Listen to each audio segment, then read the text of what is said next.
Hello student, আজি আমি discuss কৰিব ওলাইছো নিউটনৰ যেটো সেকেন্ড ল আছে সেই সেকেন্ড লটোৰ ডেৰিভেশনটো ঠিক আছে তো আমি স্টাৰ্ট কৰো ইয়াৰ পৰা তো force is according to Newton second law বসন আমি কি পাও যে ফোর্স ইজ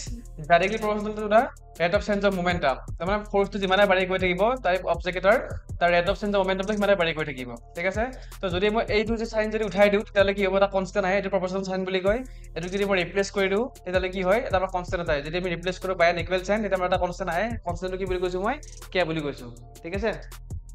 আৰু বাকিখিনি মই সেম ৰাখিছো ওকে সো f = কি পাই গলো আমি f = k dp dt পাই গলো ঠিক আছে তো f = আমি কি পালো দিয়া f = নেক্সট স্টেপ আহিলো আমি নেক্সট স্টেপটো কি হয় f = k p মানে কিমান হয় p is momentumৰ যেটো ম্যাথমেটিক্যাল ইকুৱেশনটো কিমান হয় এটো হৈছে কি p = mv তো আমি p ঠাইত আমি কি লিখি দিলো এটা mv লিখি দিলো ঠিক আছে তো যে স্টেপ হৈ গল তো ইয়াৰ পৰা আমি এফালে আহিছো এবাৰ তো আমাৰ কি থাকি গল চোৱা যেটা আমি ডেৰিভেশন কৰিম তেতিয়া কি হয় তো যেবিলা আমাৰ কনস্ট্যান্ট টার্ম থাকে তো কনস্ট্যান্ট টার্ম বিলা কি হয় ডিফারেন্সিয়েশনত কি হয় আমি কনস্ট্যান্ট বলে আমি বাইরে উলাই দিও ঠিক আছে এই কেসটো আমি কি হয় মাসটো আমি কনস্ট্যান্ট বুলি ধৰি লৈছো আৰু ভেলোচিটি কি হয় কনস্ট্যান্ট নহয় এটা ভেৰিয়েবল হয় ঠিক আছে তো যেটো মাসটো কনস্ট্যান্ট হয় আৰু ভেলোচিটিটো ভেৰিয়েবল হয় তো আমি মাসটো বাইৰে উলাই দিম আৰু ভিটো ভিতৰত ৰাখি দিম ঠিক আছে তো চোৱা এটো কেনেকুৱা আছে তো f = k m টো বাইৰে উলাই দিলো এটো কি হয় কনস্ট্যান্ট হয় আৰু এটো কি হয় ভেলোচিটি ভেৰিয়েবল হয় ঠিক আছে তো কিমান আহি গল f = k m dv dt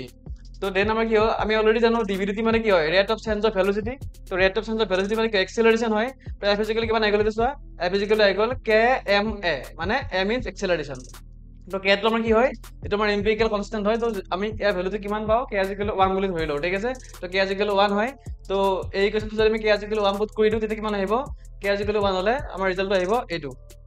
f = ma তো এইটো হৈছে আমাৰ কি নিউটন সেকেন্ড লৰ ডেৰিভেশন তো এনেকুৱা ধৰণৰ ভিডিঅ'বিলাক পাই থাকিবৰ কাৰণে আৰু ইনফৰমেটিভ ভিডিঅ' পাবৰ কাৰণে কি কৰিবা তোমালোকে আমাৰ যেটো এই কিবা যেটো সায়েন্স চেনেল আছে হেতু তোমালোকে সাবস্ক্ৰাইব কৰিবা আৰু ফলো কৰি থাকিবা ঠিক আছে থ্যাংক ইউ